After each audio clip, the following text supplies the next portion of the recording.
బెల్లంపల్లి పట్టణంలోని దళిత సంఘాల ఐక్య వేదిక భవనానికి తాళం వేసిన నాయకులు. బెల్లంపల్లి పట్టణంలో దళిత సంఘాల ఐక్య వేదిక భవనానికి తాళం వేశారని దళిత సంఘాల నాయకులు సమావేశం నిర్వహించారు. దీనిలో భాగంగా దళిత సంఘాల ఐక్య వేదిక అధికార ప్రతినిధి మాసా మురళి మాట్లాడుతూ ఇంతకు ముందు ఉన్న అధ్యక్షులు చిలక రాజనర్సు వ్యక్తిగత కారణాల వలన రాజీనామా చేయడం వలన ఇటీవల జరిగిన 9వ దళిత సంఘాల నాయకులతో ఓటింగ్ పద్ధతిలో బెల్లంపల్లి పట్టణానికి చెందిన గోమాస రాజంను అధ్యక్షుడిగా నియమించారని, గంధం రమేష్ ను ప్రధాన కార్యదర్శిగా 25 మందితో అన్ని కుల సంఘాల నాయకుల ఆధ్వర్యంలో అధ్యక్షులను 25 మందికి వివిధ కుల సంఘాల నాయకులకు పదవులు నిర్ణయించడం జరిగిందన్నారు. కానీ గత కొద్ది రోజులుగా మాజీ అధ్యక్షుడు చిలక రాజనర్సు 5 వ్యక్తులతో కలిసి కమిటీ నిర్వహించి దళిత సంఘాల ఐక్య వేదికకు తాళం వేయడం సరైన పద్ధతి కాదని అన్నారు. ఏమైనా సమస్యలు ఉంటే సమావేశంలో నాయకులకు తెలియచేయాలని సూచించారు. అన్ని కుల సంఘాల ఆధ్వర్యంలో ఎన్నుకొన్న గోమాస రాజం అధ్యక్షుడిగా కొనసాగుతారని వారు తెలిపారు. ఈ కార్యక్రమంలో అధికార ప్రతినిధి మాసా మురళి, కోశాధికారి దాసరి భానయ్య, బన్నయ్య, కామెర దుర్గయ్య తదితరులు పాల్గొన్నారు. దళిత కుల సంఘాల ఐక్యత, జై భీమ్, జై భీమ్.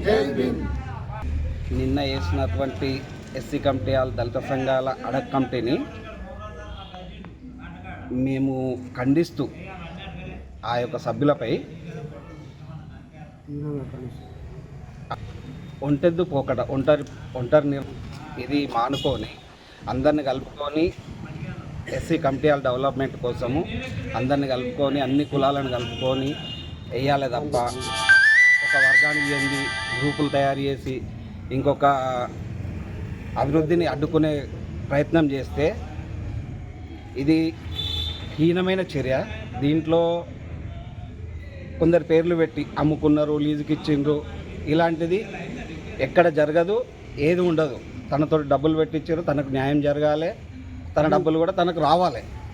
ఏ రకంగా పెట్టించారు, అంతకుముందు ఉన్న అధ్యక్షుడు పెట్టించిండు. వీటి కోసం మాట్లాడడానికి అందరు సిద్ధంగా ఉన్నారు. అడక్ కమిటీగా వేసి తాళాలు వేస్తూ రేపు ఏ ఒక్క దళితులకి అవసరం వచ్చినా కూడా వాళ్ళు కూర్చుంటారు. ఈరోజు కాంగ్రెస్, సిపిఐ, టీఆర్ఎస్ అనేక పార్టీ ఆఫీసులు ఉంటాయి.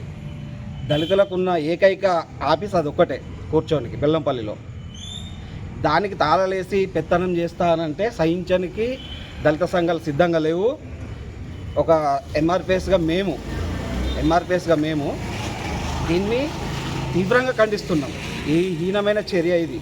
తాళాలు వేసుకొని మా ఆధిపత్యం కావాలి అని అనుకుంటే సరే, వాళ్ళు కమిటీలు వేస్తారు, అందరిని సంప్రదించాలి. అందరి నిర్ణయాల మేరకు సరే వచ్చిన వాళ్ళతో చేయాలనుకుంటే రేపు మేము కూడా తాళం వేయడానికి సిద్ధంగా ఉన్నాము. ఈరోజే తాళం వేయడానికి సిద్ధంగా ఉన్నాము. దానికి ఈ అడక్ కమిటీ మాకు సమాధానం చెప్పాలి. కమిటీలో స్విచ్లు వచ్చిన కారణంతో సిల్క రాయనర్సు కమిటీలో అధ్యక్షుడిగా ఉండే ఆ యొక్క స్విచ్ తోటి సిల్క రాయనర్సు స్వచ్ఛందంగా రాజీనామా చేయడంతో గోమాస రాజమును అధ్యక్షునిగా కొన్ని కుల సంఘాల సమక్షంలో అతన్ని కొనసాగించడం జరిగింది. ఆయననే కొనసాగుతాడు అధ్యక్షునిగా. మళ్ళా కమిటీ ఎప్పుడు వేయాలి ఏంటిది అనేది ఆ యొక్క కమిటీ నిర్ణయాల మేరకే వేయాలి తప్ప ఎవరి సొంత నిర్ణయాలతోటి సొంత ప్రయోజనాల కోసం వేయనికి లేదు. ఈ యొక్క అమౌంట్ ఈ పెట్టిన ఖర్చుల కోసం, అభివృద్ధి కోసం పెట్టిన ఖర్చుల కోసము దుష్ప్రచారాలు చేస్తే దీన్ని ఖచ్చితంగా తీవ్రంగా ఖండిస్తాం. గోమాస రాజమన్న గారు కొనసాగుతాడు. ఈ రోజు నుండి వెళ్ళి కంటిన్యూషన్ కొనసాగుతాడు. అందరిని ఆయనను కూడా పిలిపించి మాట్లాడితే చర్చలకు సిద్ధం.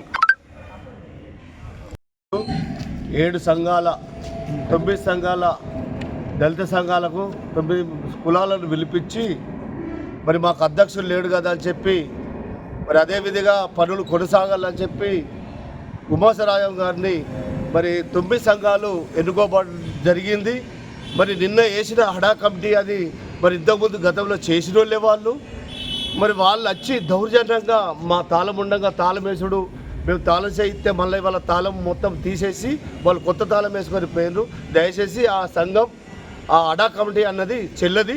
మేమేసిన కమిటీ వాళ్ళ దగ్గర దమ్ము ధైర్యం ఉంటే అదే 9 కాదు 10-15 కులాలను పెట్టుకొని వాళ్ళు కమిటీ అయిపోనండి. ఇక ఒక్క 4-5 వచ్చి అట్లా వేసుకున్నాడు ఇది పద్ధతి కాదు. మా ఎస్సీ కమిటీ వాళ్ళు మమ్మల్ని రద్దు చేసి కమిటీ దానికి తాళాలు వేసుడు ఇది కరెక్ట్ అయినది కాదని చెప్పి మేము హెచ్చరిస్తున్నాం. ఇదే సంబంధించిన కమిటీ విషయంలో గత సంవత్సర కాలం నుండి చిలక రాయనర్సు అనే వ్యక్తి మన దళిత సంఘాలకు అధ్యక్షుడిగా కొనసాగుతున్నారు.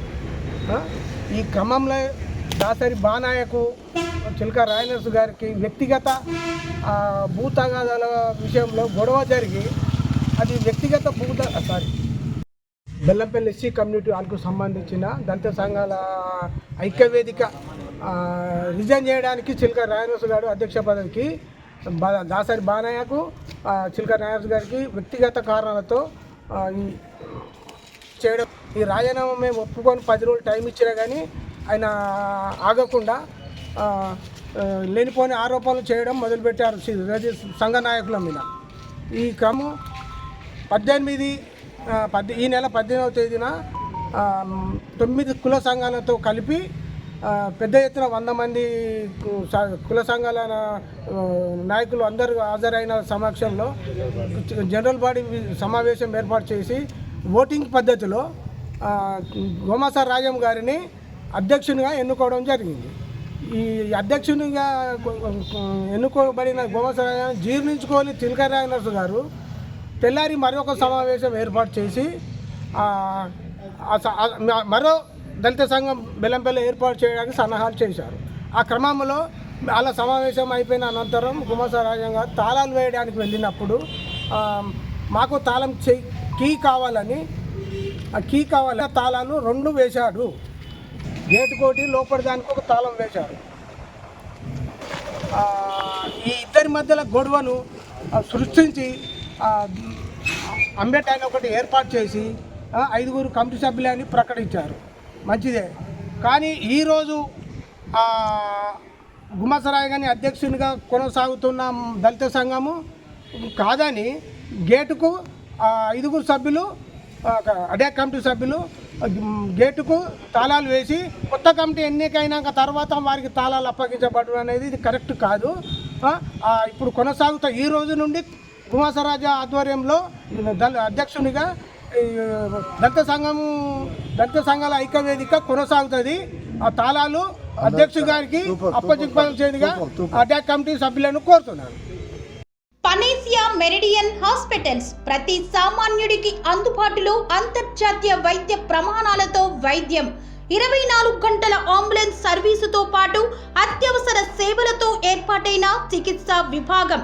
మా దగ్గర గుండె సంబంధిత, మూత్రపిండ, కాలేయ, కంటి జబ్బులకు, మోకాళ్ల శస్త్ర చికిత్సతో పాటు కోవిడ్-19, బ్లాక్ ఫంగస్ వంటి వైరస్లకు, అన్ని రకాల ఆరోగ్య సమస్యలకు నమ్మకమైన అత్యాధునిక వైద్య చికిత్సను అందిస్తున్న హాస్పిటల్ పనేసియా మెరిడియన్ హాస్పిటల్స్. మీ ఆరోగ్య సమస్య ఏదైనా ఇప్పుడు పరిష్కారం సాధ్యం. సంపూర్ణ ఆరోగ్యం కోసం సంప్రదించండి Panacea Meridian hospitals, opposite Beeramguda కమాన్, RC Puram, Sangareddy district, pin code 502032. సంప్రదించాల్సిన ఫోన్ నెంబర్ 0845524177 మరియు 7893757770.